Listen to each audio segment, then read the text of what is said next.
I've got 1 minute after the hour on my computer here, so I think we'll go ahead and get started here this morning. So first of all, thank you all for joining us for our September small business webinar. It's hard to believe, at least for me, that September has come, and I guess summer is going away at this point.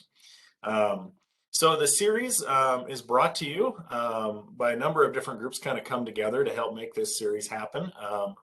Montana State University Extension is my employer, and we certainly help to put this on, as well as the Small Business Development Centers. They've contributed an awful lot, and we're going to hear from one of the co-organizers today as well. We also get some support from the Montana Department of Commerce, the Small Business Administration, Montana Economic Developers Association, and then some additional support from Grow Great Falls, economic development there, and the University of Montana as well. So nice collaboration helps make these programs available to you. Also want to just point out next month's series. We do have that already scheduled. It will be on October 7th. So again, the first Thursday of the month at 11. The topic is going to be cybersecurity. We are looking like we may have a presenter change on that, so we'll get some information out as we get a little closer. But it will be October 7th at 11 o'clock for next month's session there as well. So with that, just kind of a little background on how we run the series. You're certainly welcome to type questions in whenever, or if the speaker asks for verbal questions during the talk, please send those in. Also then at the conclusion of sort of the formal presentation, we'll invite everyone to unmute and ask questions verbally if they'd like to, or they can continue to send in chat questions as well. So we'd love to hear from you. So if you need clarifications, further questions, additional thoughts that come to mind, please send those in. Again, either via the chat window or via asking them as well. And if you don't want everybody to know, feel free to send that chat just directly to me, and I'll just read it privately that a question's come in. So if you don't want to raise your hand and ask a question, we're happy to take questions that way so that everybody doesn't know who's asking if you want to do that. So with that, I'm going to turn it over to Jennifer Stevens today. She presented last week, so many of you are familiar with her. She's also one of the co-organizers of this webinar series, and she's going to talk a little bit about business model canvas and then value proposition design. So with that, I'll turn it over to you, Jen. Thank you, Joel. It's been great to have MSU as a partner, because Joel and his team get our marketing materials set up, MC the event, and really appreciate running all the technology. Super helpful, especially when my computer's rebooting it all right before this event. So we made it. Okay. So today we're going to talk about business model canvas and value proposition design. Those are two different, slightly different tools, but one comes from the other. And I really enjoy helping with people's specific questions. So we'll kind of go through the process, and then after we get through it, if you have, we want to workshop something related to your business in particular, we have some time, happy to deal with some specific questions too. All right, so here we go. This is just a little bit about me, some of my education, certifications, what I've been working on. And I did something that might be interesting is I was inbound certified with HubSpot. A few years back, I worked for an inbound marketing company, and I do have an interest in that. I studied marketing and entrepreneurship in my MBA. So this kind of intersection of kind of marketing and business is something I really enjoy.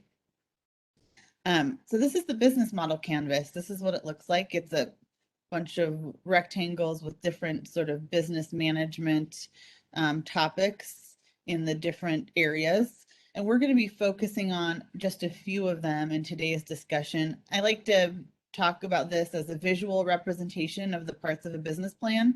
It's a great alternative tool to kind of the written report style form of a business plan, especially if your brain really likes to work in a visual way, or you like to jot down ideas for different parts of your business as they come to you.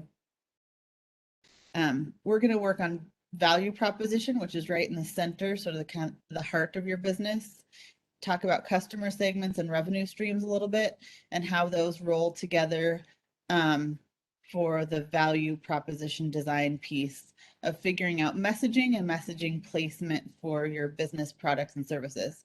These other parts are also important for your business, but if you don't know what your value proposition is, or if the value proposition is shifting, spending a lot of time on key partners, product and service sources, can all change when you're changing your value proposition. So this is, it's appropriate that it's kind of in the middle here, like I mentioned. It's kind of getting into what the heart of your business is. So you can best use your time building out the other parts of your business. Here's some resources. This slide deck will be posted online after the presentation. So I would encourage you to utilize these items for more detail. You can download the business model canvas, which is produced by Strategizer, at this link. Also, the value proposition canvas. I'm not going to use that canvas specifically in this presentation, although I will talk about the parts of it. You can also download the first 100 pages of the value proposition design book. And if you like it, maybe might want to pick it up.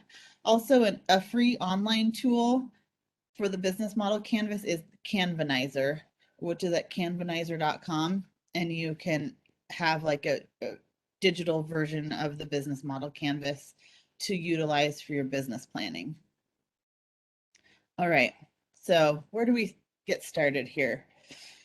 So we kind of already mentioned the value proposition segment of the business model canvas, the customer segments, and the revenue streams. And I already mentioned why we start here, because if you don't really have your value proposition nailed down, like what your business brings to the marketplace for different customer segments, then it can be a challenge to build out other parts, like who your key partners will be, suppliers, and things like that. Marketing strategies may change when you change your value proposition. And this process can be repeated for each revenue stream and customer segment combination. Because each product or service your business offers and who you're marketing it to may have a slightly different strategy. Okay. Any questions so far? And feel free to unmute if you have any questions right now. All right. Okay, we'll keep going on. So for the value proposition design, I mentioned we're going to talk about revenue streams, the intersection of revenue streams and customer segments. So your product you might have a couple different products that your business offers, maybe a couple different services that are available, and they might appeal to different segments of the market. Here I've just listed some random ones that may or may not apply to your business just for examples. Maybe your product appeals to women between 40 and 65. Maybe it appeals to men over 65. Maybe it appeals to teens with jobs or adults with elderly parents. And that process of thinking about who your customer is a great exercise just in itself. Also thinking about what the revenue streams are for your business. You may have a service model business. Do you want to package it as at an hourly rate? Or do you want to put a package of services together that you offer at a flat rate? And your business may also have some product and some service components also. So when you've had a chance to think about the revenue streams and the customer segments, then you can start thinking about the messaging for reaching out to those segments. And there are two parts of the message that you can think about. What are the pains relieved by the product or service that your business is offering? And what are the gains that are created by those products or services? For some examples here for pains relieved, maybe the service reduces the time that the customer has to spend running errands, or maybe a product reduces the risk of skin cancer. And so maybe, a product that does that is sunscreen. A service that reduces time running errands might be DoorDash, something like that. Gains created are kind of the flip of that coin a little bit. You might have um, a, a product or service that provides an opportunity for fun memories, or a product or service that frees up time that someone can then spend their time doing something else. Fun memories, you might think of like Splash, Montana in Missoula, gives people an opportunity to create fun memories. At its core, it's a pool with water slides and a lazy river. But if you're thinking a little bit more expansively about what the product is, I went there when some relatives were in town and my kids had a great time with their cousins this summer. So that was a great, they are selling a water park, but really what we took away from it were the memories that we were able to make. So that's just a little push toward thinking expansively about what your products and services are in your business. So when you've had a chance to think about the pains relieved and the gains created, um, then it's time to switch toward thinking about the customer segments a little bit. And I mentioned in the, I think the write-up for this presentation said you could think about ways to message to the clients you already have, as well as the clients and customers that you want to have in the future. Maybe these are some examples of customer groups: new parents, urban singles, and people living in Missoula County. And you may already have all of those customers with different products and services, but maybe you want to expand. You also want to get customers that are empty nesters, maybe rural singles, or people across the entire Northwest. So you'll want to, we're going to couple the thoughts about the pains relieved and the gains created with information we have about the customers that you have and the customers that you want to have. And you can dig down into the customer segments by creating a persona for each customer segment. Marketers can go nuts and really love this piece and go so far as to get very detailed about um, each customer segment. You can name them, assign a gender, a job, how old are they, how much money do they make, what do they do for fun, where do they shop, what are their daily routines.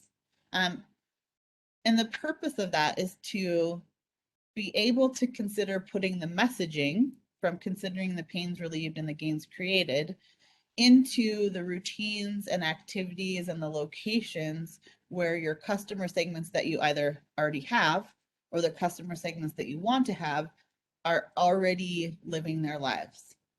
You can spend a lot of money and effort trying to pull people into the spaces where you are to show them what you have to offer, but you may get a better return on your investment by going out to the places where your customer already lives, virtual or real, and putting your message where they're already interacting.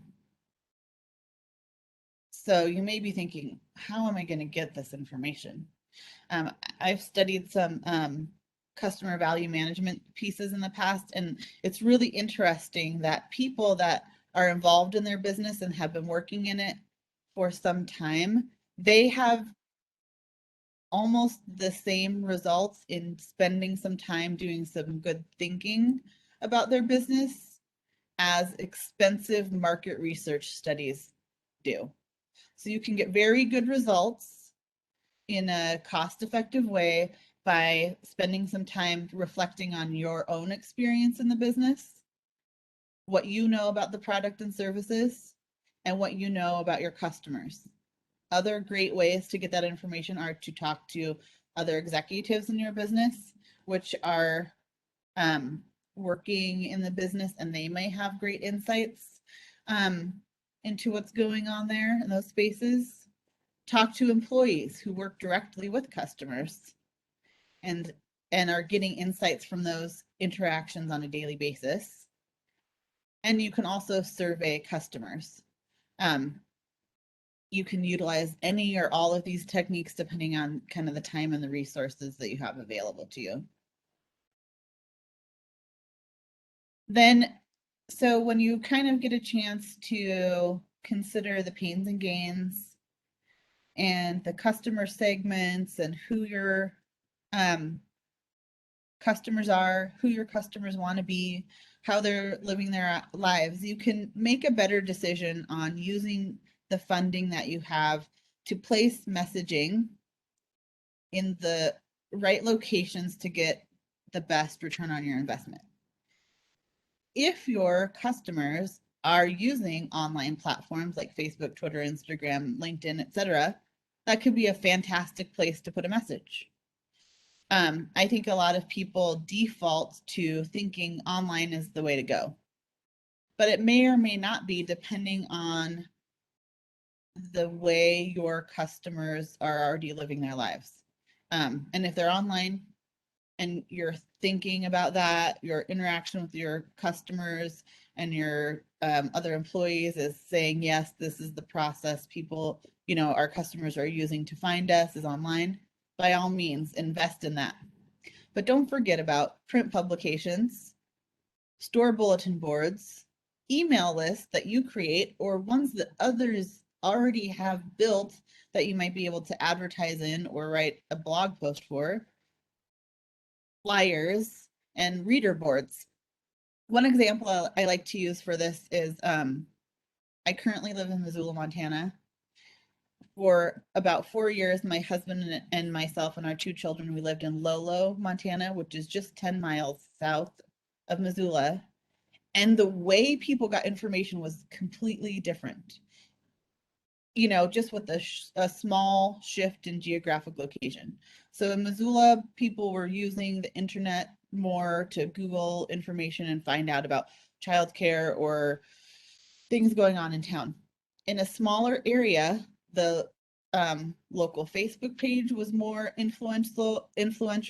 The bulletin board at the grocery store had a lot of information. Word of mouth from neighbor to neighbor was more influential. And also there were some reader boards in, like, for the school and for some of the businesses in the area where people could post up messages. And there was also a small publication that was published by the school that everyone in town would get, like a little print newspaper. So we were looking for childcare and we needed to use some different techniques than we were using in Missoula to find the information that we needed. So really paying attention to and talking to and hearing about the process your customers use to find you can make a big difference. Okay, so I've kind of really rolled through this really quick, but that's the essentials of thinking through this piece, and I would really love to chat about I like interactive presentations, and I'd really be happy to go back to any of the slides I've already discussed and talk to you about any of your specific questions you might have about your business, or if you're someone that supports business, small business owners, and how you can use some of this information with them. Happy to take any questions there. Jen, we had 2 questions come in while you were talking. Let me start you with the first one here, and then maybe we'll turn to the audience here.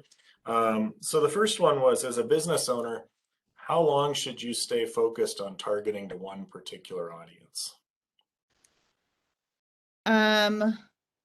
I think, well, I don't have a hard and fast answer for a specific amount of time. Generally, I would recommend that you diversify your income streams so you're not dependent on any one segment. You kind of have to measure what runway your business has to start making a profit. SBDC does offer some great financial projection counseling for individual businesses where we can calculate out, okay, your revenue goal is X, your product sells for Y, you'd like to be able to make a certain amount of revenue in a certain time frame. So how many widgets do you need to sell? How many hours of service? How many service packages do you need? And then match that up with a strategy to get you toward that goal. I think we've all seen in the last year, if niche businesses that rely primarily on one customer segment, if anything happens to that particular segment, you could find your business having a hard time. So if any diversity of product line, diversity of customer segments can help give your business some more stability. All right, thanks. And let me give our second question and then we'll turn to the audience here. What if we don't know the specifics of the customers we currently have? How do we go about identifying more about them? So, is this person are you willing to chat about this? Want to turn on your mic because I have some questions. Yeah, and feel free to turn on your mic if you want to add to If that. you don't, I can give a general answer. I think we might be going with general answer. All right, general answer. So, can you restate it one time, Joel, please? Sure. They generally just want to know, they have current customers, I guess, that they don't know all the demographics or specifics about. So how do they go about learning more about those customers? I'm assuming maybe in a way to then attract other people that might be in that same group. Sure. So I'm wondering about the payment process and if there's some way to collect email addresses for your customers when you're selling to them. That is a super valuable piece of information that you can use to send out information, surveys to get information back from your customer base. Also, I have a niece who's an artist, and every time she posts a new item to Instagram, she gets sales. I have other artist clients that have the same, they see the same thing happening. So, in addition to collecting an email address to send out surveys to get information, it's also a really great way to remind customers that you're out there, that you have a new version of whatever it is you have for sale, and they should get in on it now and buy another one. So I would recommend developing some way to collect some of their information. Jason just put in the chat too that you can make assumptions. You can trust your experience and insights into your customers maybe more than you think you can. You kind of see, I don't know, if you're selling online, maybe you don't actually see your customers. But if you do have any interaction with them, if you have a social media page, Facebook gives a lot of insights on the back end of their pages, so you can see what ages people are, what genders people are, what geographic region they're interacting with your page from. And a lot of those platforms do have demographic information that you can find out just by looking at the back end of them. Does that answer that question? Sounds good to me. And if that person would like further clarification, feel free to send me another note, or if you'd like to just generally ask a question, that's fine as well. So let me open the floor up. Does anyone else have other questions or clarifications they'd like from Jen? Brian put in the chat something about surveys, questionnaires, and interviews, and I'm guessing, Brian, that is a recommendation for ways to get additional information about your customers.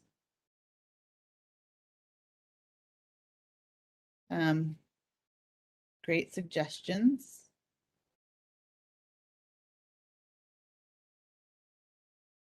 Other questions for Jen?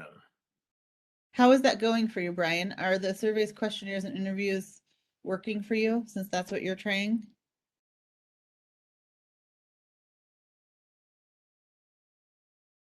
If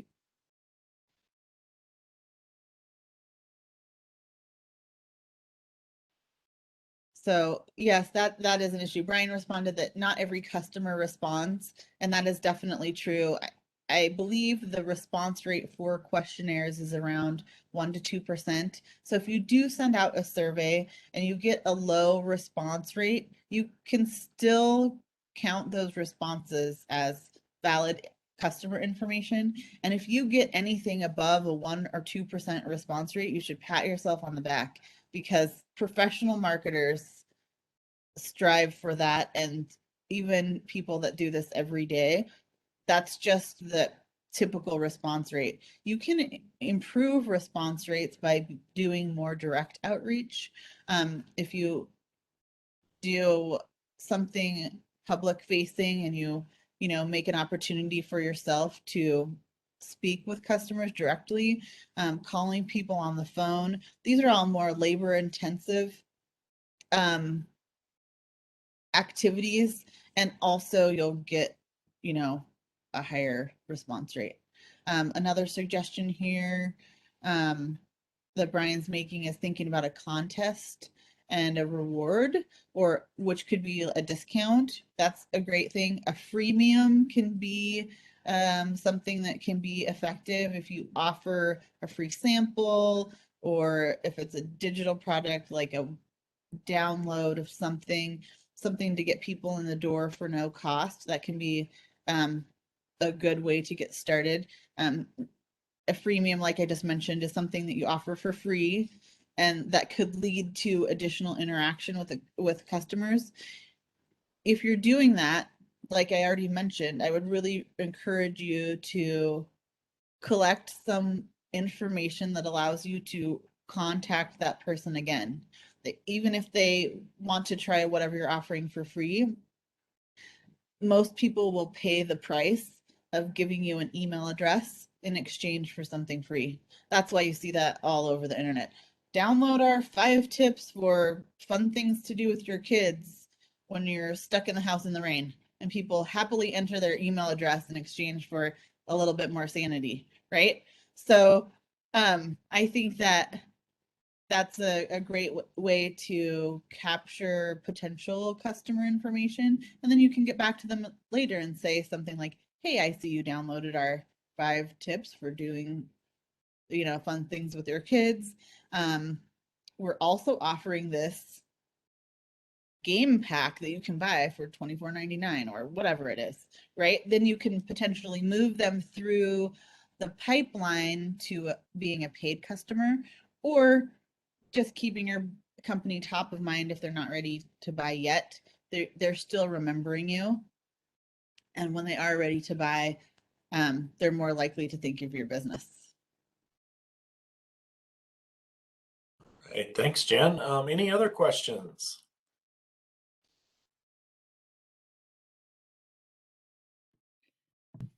Christine Liddick here. Jen, I was wondering, why and or when do you choose to use a traditional business model when working with clients versus the business model Canvas? I like to know what the client needs it for. So if they're using it as with a lender for a loan justification, the traditional written business model report is probably going to be necessary. And then secondarily, I base it on how they like to work, right? If they're doing the business plan for themselves so they can run a more effective business, then they should use whatever structure works for them. If they like the business model canvas, that can be a great tool. I tend to mention it if I have clients that say things like, oh, I had an idea about something and I don't know how to get all my ideas together in one spot. That Canvanizer tool online has virtual sticky notes. So if they think of something about a revenue stream, they can go online, put a virtual sticky note about revenue streams, and then come back to it later. And then after a while, they have a sticky note in a revenue stream area, a sticky note in a supplier area, a sticky note in the value proposition area, another sticky note in the revenue stream area, and it starts to come together into its own thing, which is a little bit different process than like the linear report style business plan. So to repeat, the report style is for financing, grants, loans, things like that. and also if people prefer that style. And the business model canvas can be for people that maybe aren't seeking financing or prefer that style. You can move from the business model canvas to the traditional report style also. And it's just another tool that to have in the tool bag for organizing your thoughts. Sometimes I love sticky notes and colored markers. So, Thanks. yep.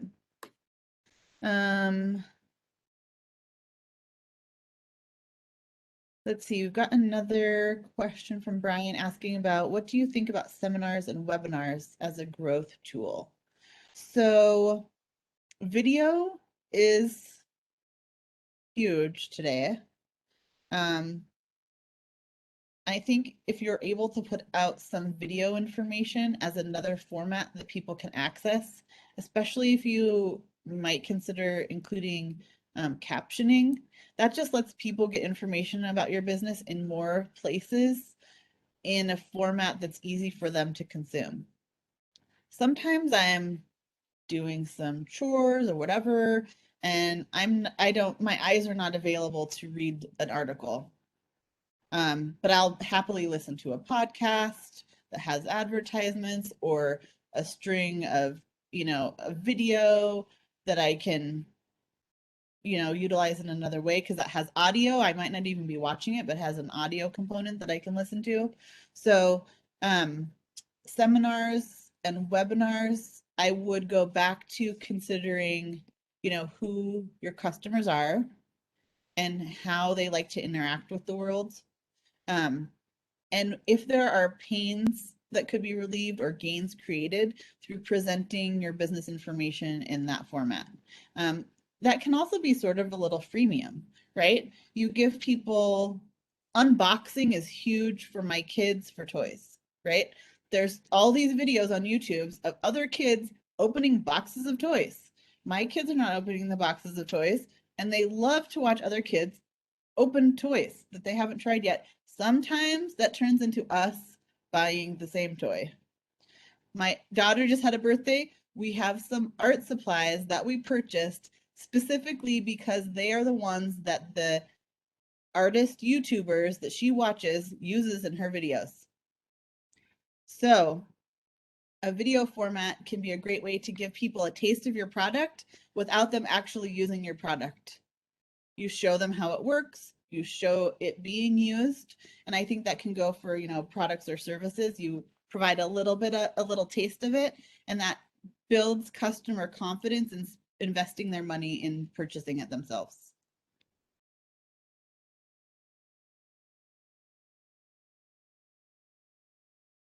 All right, thanks. Other questions from anyone?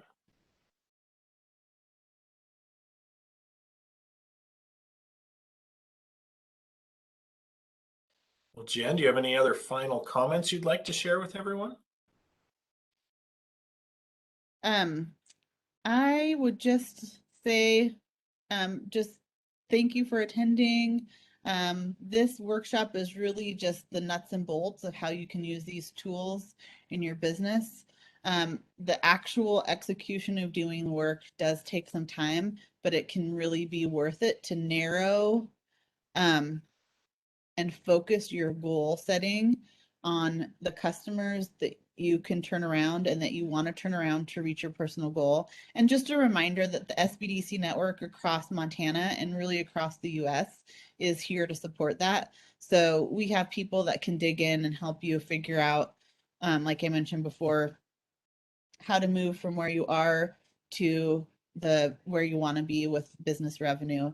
So please feel free to reach out to any of us, and if you have additional questions, or reach out to me if you have questions about this particular topic, happy to help. Oh, and Doreen says, where do we find the resources that were mentioned earlier? Joel, where will you be posting the slide deck? Oh, great. Yeah, so the same website that you logged in from is where we also post our recordings, and a copy of the slide deck will be there as well. So if the resources were listed in those two places, we'll probably get that updated either later this afternoon or first thing in the morning in terms of the recording and the slide deck. And that resource list has links in it that you can click on to go directly to the web pages where that information is listed. Jason also said in the chat that he will distribute that with the survey request. So I think that'll be an email format too, with a link. And most of our presenters, and I think Jen is as well, if you reach out to her directly, I'm sure she'll share that with you as well. So My I'll just type my email address in the chat.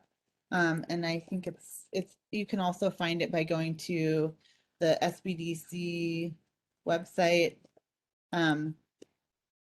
and finding Missoula. I'm at the Missoula SBDC office. all right, well, thank you very much for presenting today, and thank you everyone that took the time to send in some questions and to join us here today.